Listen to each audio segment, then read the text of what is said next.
O nascimento do nosso Senhor. Lucas 2, 1, 20. Naqueles dias, foi publicado um decreto de César Augusto, convocando toda a população do império para recensear-se. O primeiro recenseamento, foi feito quando Quirino era governador da Síria. Todos iam alistar-se, cada um à sua própria cidade. José também subiu da Galileia, da cidade de Nazaré, para a Judeia, a cidade de Davi, chamada Belém, por ser ele da casa e família de Davi, a fim de alistar-se com Maria, sua esposa, que estava grávida. Estando eles ali, aconteceu completarem-se-lhe os dias, e ela deu à luz o seu filho primogênito, enfaixou-o e o deitou numa manjedoura, porque não havia lugar para eles na hospedaria. Havia, naquela mesma região, pastores que viviam nos campos e guardavam o seu rebanho durante as vigílias da noite. E um anjo do Senhor desceu aonde eles estavam, e a glória do Senhor brilhou ao redor deles, e ficaram tomados de grande temor. O anjo, porém, lhes disse: Não temais, eis aqui vos trago boa nova de grande alegria, que o será para todo o povo, é que hoje vos nasceu, na cidade de Davi, o Salvador, que é Cristo, o Senhor. E isto vos servirá de sinal: encontrareis uma criança envolta em faixas e deitada em manjedoura. E, subitamente, apareceu com um anjo uma multidão da milícia celestial, louvando a Deus e dizendo: Glória a Deus nas maiores alturas, e paz na terra entre os homens, a quem Ele quer bem. E, ausentando-se deles os anjos para o céu, diziam os pastores uns aos outros: Vamos até Belém e vejamos os acontecimentos que o Senhor nos deu a conhecer. Foram apressadamente e acharam Maria e José e a criança deitada na manjedoura. E, vendo-o, divulgaram o que lhes tinha sido dito a respeito deste menino. Todos os que ouviram se admiraram das coisas referidas pelos pastores. Maria, porém, guardava todas estas palavras, meditando-as no coração. Voltaram, então, os pastores glorificando e louvando a Deus por tudo o que tinham ouvido e visto, como lhes fora anunciado. Jesus nasce no coração daqueles que creem na palavra de Deus. Ao lermos a genealogia de Jesus Cristo, vemos que entre seus antepassados encontram-se uma prostituta gentia chamada Raabe e uma moabiata chamada Ruth. A palavra gentil quer dizer pecador. Mas essas mulheres gentias foram vestidas com a graça de Deus pela fé. Elas creram na palavra de Deus e nos seus servos. Enfim, a genealogia de Jesus mostra os herdeiros da fé. Maria também era uma mulher de fé. Tanto que um anjo lhe disse que ela conceberia e daria à luz um filho, e que seu nome seria Jesus. Maria disse ao anjo então: Como será isto, pois não tenho relação com homem algum? Naqueles dias, se uma mulher solteira engravidasse, ela tinha que morrer apedrejada como castigo pela fornicação. O homem que havia se deitado com ela também tinha que ser apedrejado. Apesar disso, Maria aceitou em seu coração o que o anjo disse. Então, quando ia para Belém junto com José para se alistar no censo, Jesus já havia sido concebido em seu ventre. Mas como chegou a hora de dar à luz, ela o teve em Belém. Havia pastores no campo ali perto cuidando do rebanho, e quando um anjo lhes contou as boas novas do nascimento de Jesus, eles foram procurá-lo e adorá-lo. Está escrito em Mateus 2, 4 e 5 que o rei Herodes perguntou aos escribas e fariseus onde Jesus iria nascer. Eles então disseram a ele que Jesus nasceria em Belém da Judeia. Amados irmãos, vocês só podem ser abençoados quando colocarem em prática sua fé. Como diz Tiago 2:17, a fé sem obras é morta, e se vocês não puserem em prática sua fé, vocês não conseguirão defendê-la nem viver por ela. Embora soubessem que Jesus nasceria em Belém da Judeia, estes escribas e fariseus não foram lá para adorá-lo. Isso nos mostra que eles não eram filhos da fé. Amados irmãos, a mente de Deus é diferente da nossa. Na nossa mente humana, é fácil achar que Jesus nasceria como um príncipe num palácio ou na riqueza, numa família aristocrática. Mas Jesus, o próprio Deus, nasceu num sujo estábulo onde os animais ficavam e foi posto numa manjedoura, um tabuleiro usado para alimentar os animais. Ali, na cidade de Belém, Jesus não teve nenhum quarto na hospedaria para nascer, mas um estábulo de animais, e foi posto numa manjedoura. Então, contrário a todas as expectativas humanas, Deus fez com que Jesus fosse posto numa manjedoura num estábulo sujo.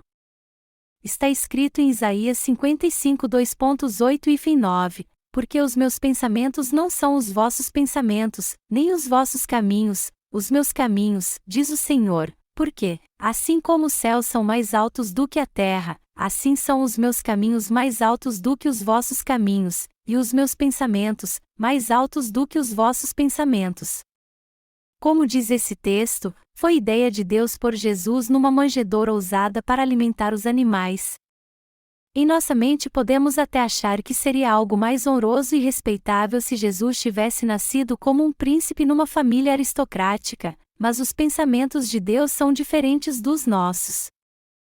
Está escrito: glória a Deus nas maiores alturas, e paz na terra entre os homens, a quem Ele quer bem. O coração daqueles que receberam a remissão de pecados se enche de alegria e tem paz.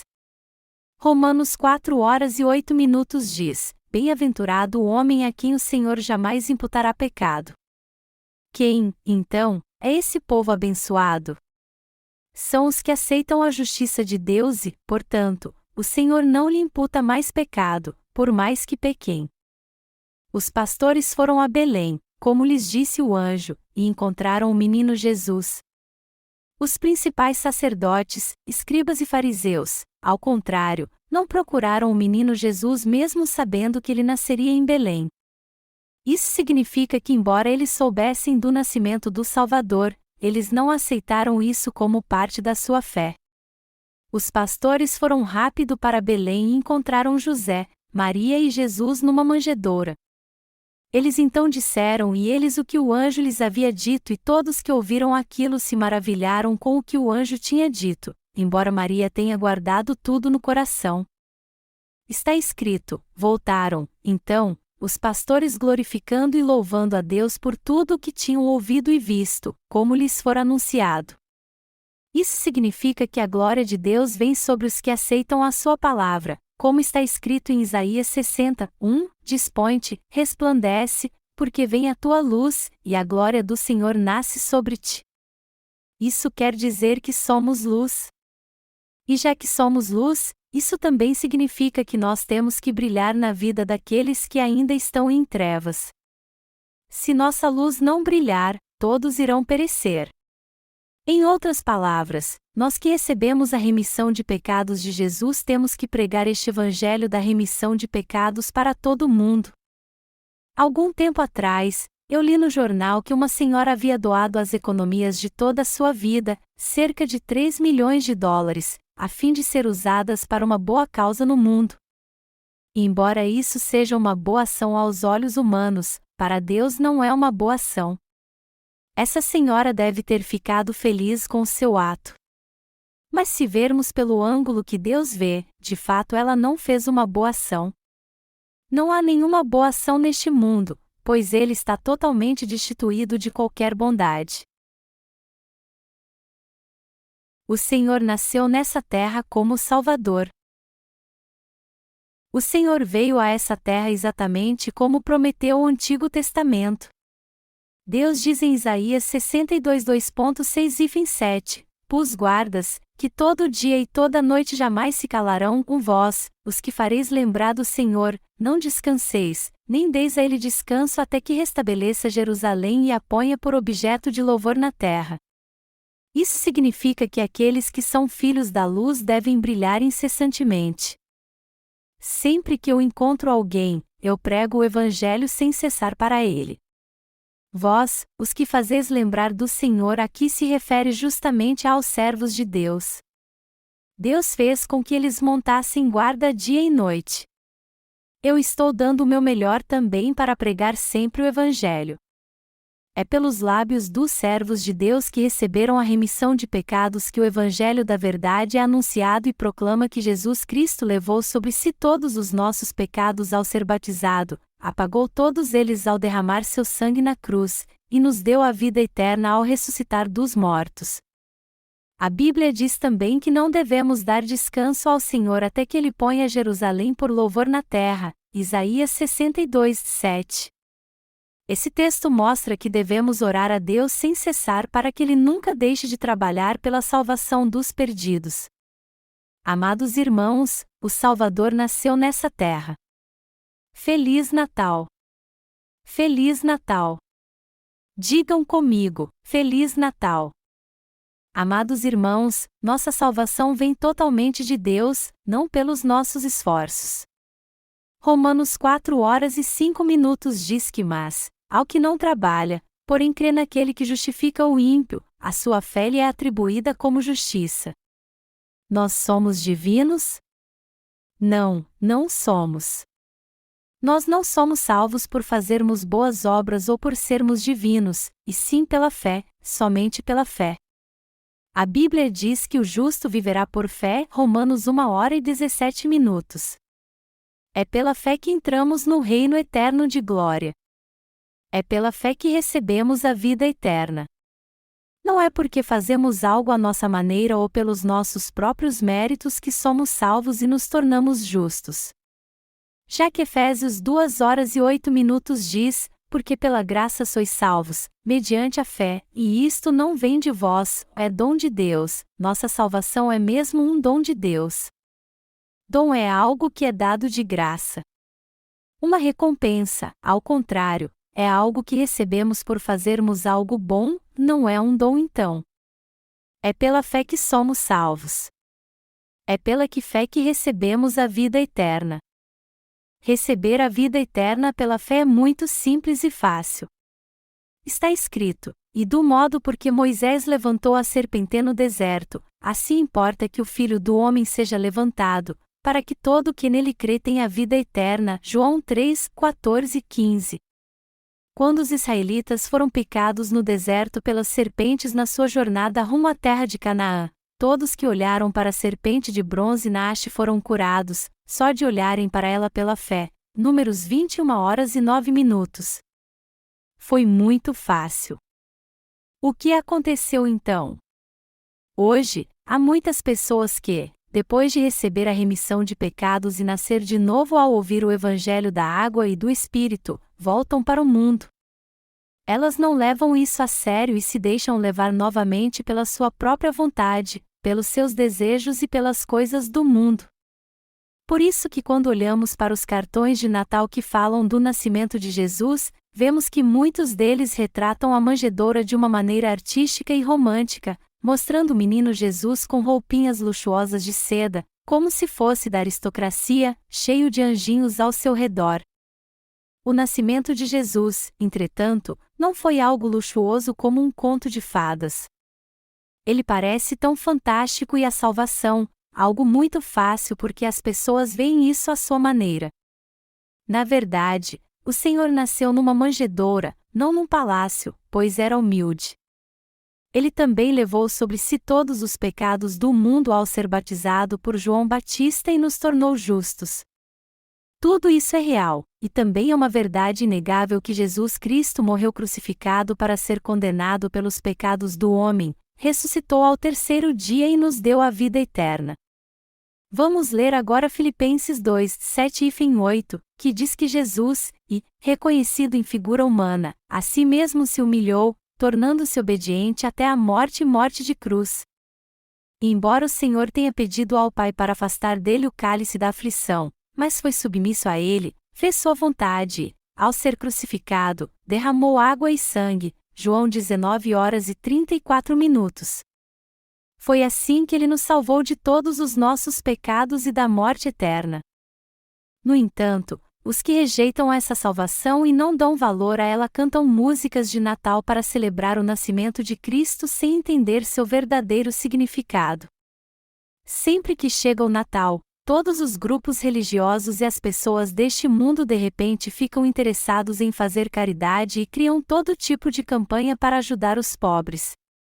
Isso nos mostra que até o cristianismo se tornou uma religião de méritos que busca a salvação por seu próprio esforço. Os cristãos dizem: eu posso ser salvo apenas fazendo boas obras. Então, tudo o que eu preciso fazer é boas obras, o máximo que eu puder. Mas são eles que pensam assim, pois Deus pensa de um modo muito diferente. Vamos ler Tito 3:7 agora. Pois nós também, outrora, éramos nécios, desobedientes, desgarrados, escravos de toda sorte de paixões e prazeres, vivendo em malícia e inveja, odiosos e odiando-nos uns aos outros. Quando, porém, se manifestou a benignidade de Deus, nosso Salvador, e o seu amor para com todos, não por obras de justiça praticadas por nós, mas segundo sua misericórdia, Ele nos salvou mediante o lavar regenerador e renovador do Espírito Santo, que Ele derramou sobre nós ricamente, por meio de Jesus Cristo, nosso Salvador, a fim de que, justificados por graça, nos tornemos seus herdeiros, segundo a esperança da vida eterna. Amados irmãos, a Bíblia deixa claro aqui que nós somos salvos pela fé, não pelas nossas obras, boas obras, ou por causa da nossa capacidade. Em Efésios 2:08 também diz: porque pela graça sois salvos, mediante a fé, e isto não vem de vós, é dom de Deus. Sendo assim, nossa salvação é um dom que o Senhor nos deu gratuitamente. Deixe-me fazer uma analogia para explicar isso melhor. Vamos dizer que nevou a noite inteira, mas seu filho limpou a entrada da garagem para você. Como recompensa então, você dá para ele um relógio. Mas este relógio é uma compensação pelo que seu filho fez e não um presente. Em outras palavras, a salvação é recebida de graça. Mas apesar disso, nós pensamos assim: mas eu pelo menos fiz algo bom.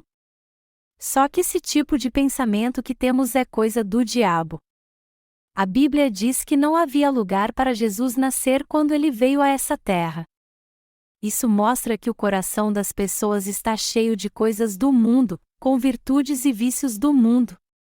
Na parábola do semeador, o Senhor diz que algumas caíram à beira do caminho e os pássaros vieram e as comeram, pois a estrada era dura demais até com os que viajavam por ela. Em outras palavras, não havia uma boa terra onde as sementes pudessem ser plantadas. Por isso que os pássaros vieram e as comeram bem rápido. Mas por que isso aconteceu? Porque a semente não pode se enraizar no solo.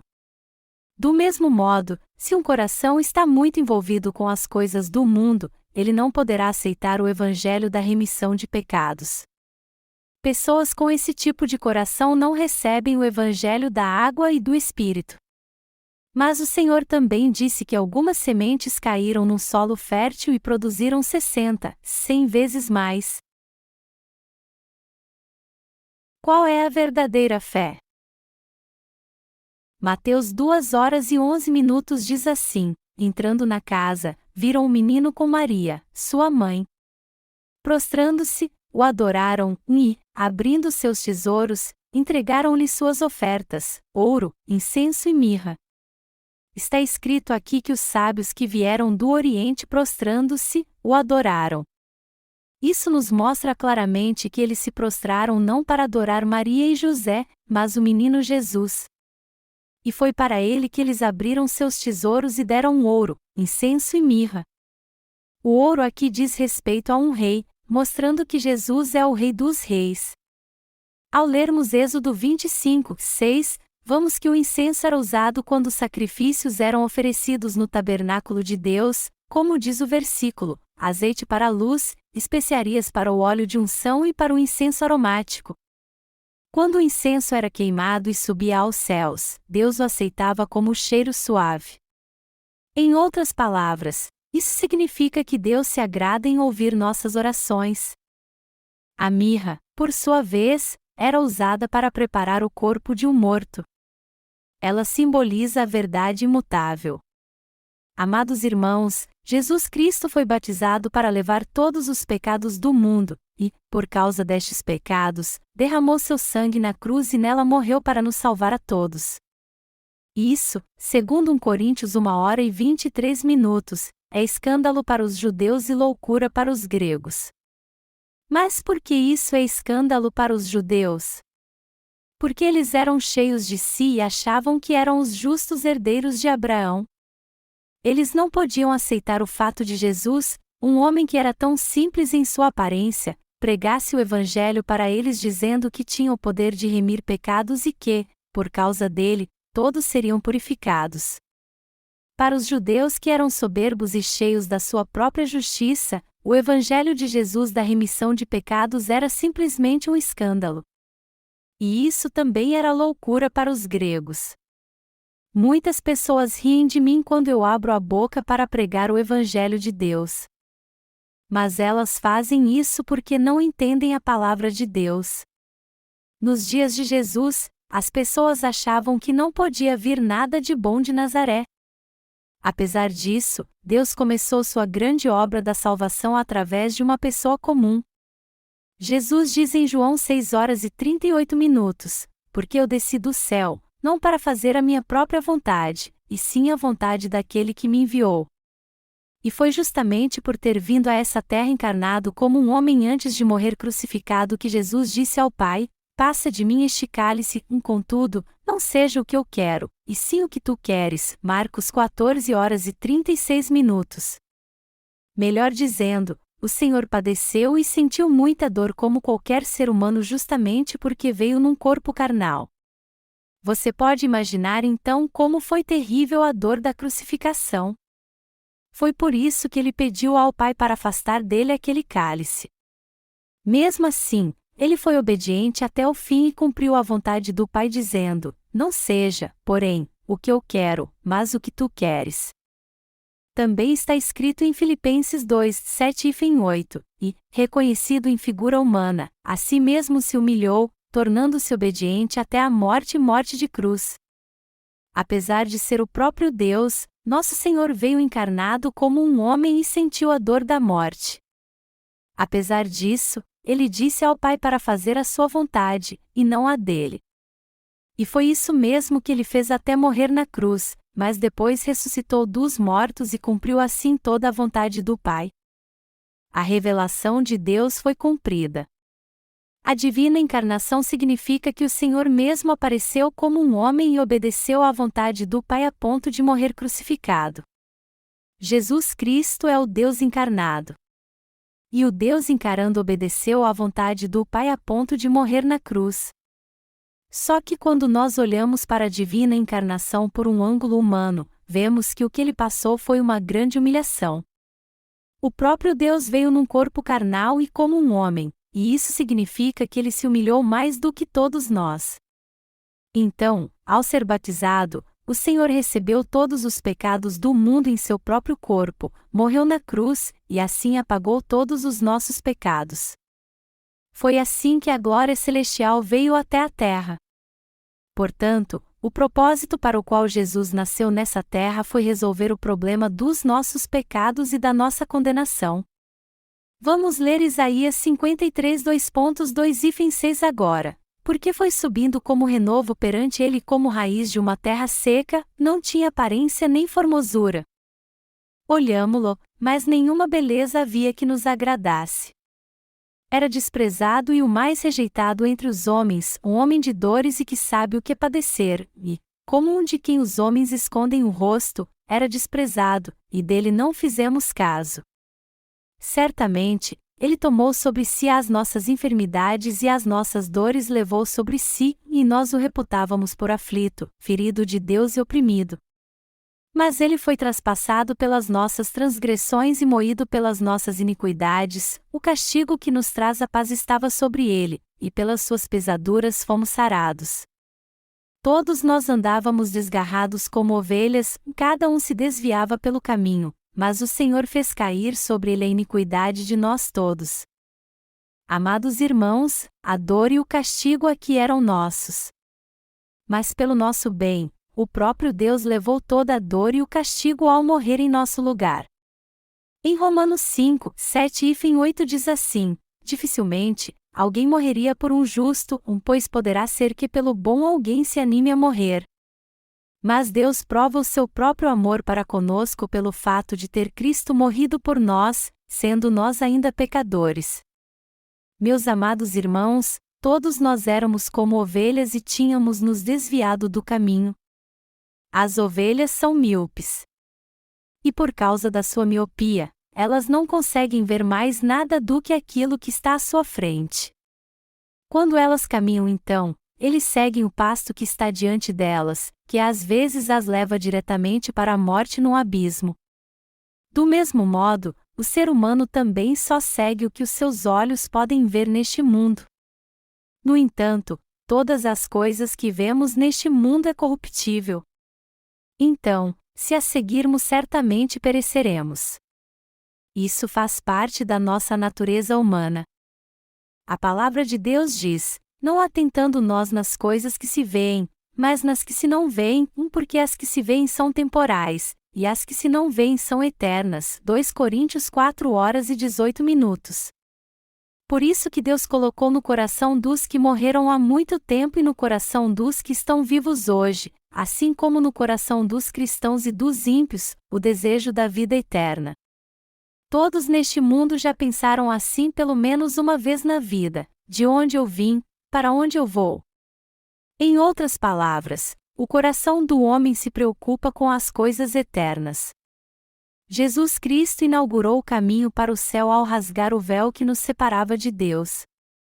As Escrituras dizem assim: tendo, pois, irmãos, intrepidez para entrar no Santo dos Santos, pelo sangue de Jesus, pelo novo e vivo caminho que ele nos consagrou pelo véu, isto é, pela sua carne. Hebreus 10, 19, 20.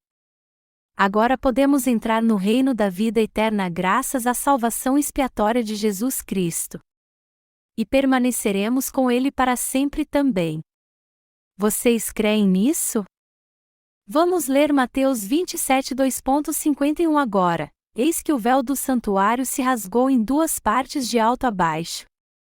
Amados irmãos, o véu do templo foi mesmo rasgado de cima a baixo.